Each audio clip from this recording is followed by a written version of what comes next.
হচ্ছে নীল পুজো, আর নীল পুজোর শুভেচ্ছা সবাইকে। তো আমি এখন রেডি হয়ে আমার শিব ঠাকুরকে নামিয়ে নিয়ে পুরো সিংহাসন রেডি করে বসে পড়েছি ঠাকুরের পুজো দেওয়ার জন্য। আর অল্প অল্প করে তোমাদের সাথে ভিডিও শেয়ার করব।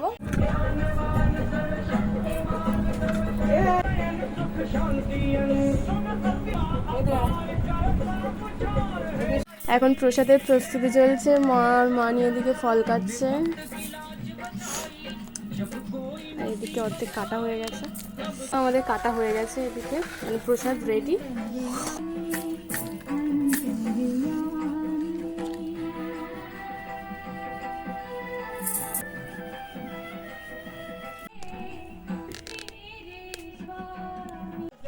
এখন হচ্ছে আবার শিবকে স্নান করানো হবে। আর শিব ঠাকুরের স্নান করানোর জন্য 3 রকম জল, একটা দুধ, একটা হচ্ছে এটা গঙ্গা জল, আর এটা হচ্ছে ডাবের জল।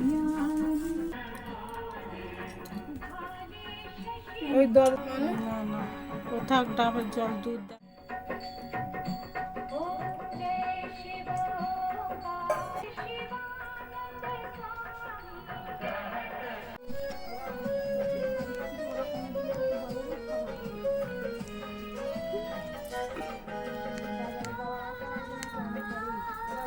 আজ একটু অন্যরকমভাবে তোমাদের সাথে ভিডিওটা প্রেজেন্ট করলাম। তো যাই হোক, সব শেষে আমার হচ্ছে আরতি দিয়ে পুজোটা কমপ্লিট হয়। সবটা তো এই ছোটো ভিডিওতে দেখানো সম্ভব না, তবে তার আগে আমি বাবার শতনাম পাঁচালী এগুলোও পড়ি। আর সব শেষে হচ্ছে এই যে লাস্টে আরতি দিয়ে আমার পুজো শেষ করি। তো এটাই ছিল হচ্ছে আমার নীল পুজোর ভিডিও। আর কেমন লাগলো অবশ্যই কিন্তু কমেন্ট করে বলো। আর তোমরা নীল পুজো কীভাবে করো সেটাও জানাতে ভুলো না। দেখা হচ্ছে পরের ভিডিও।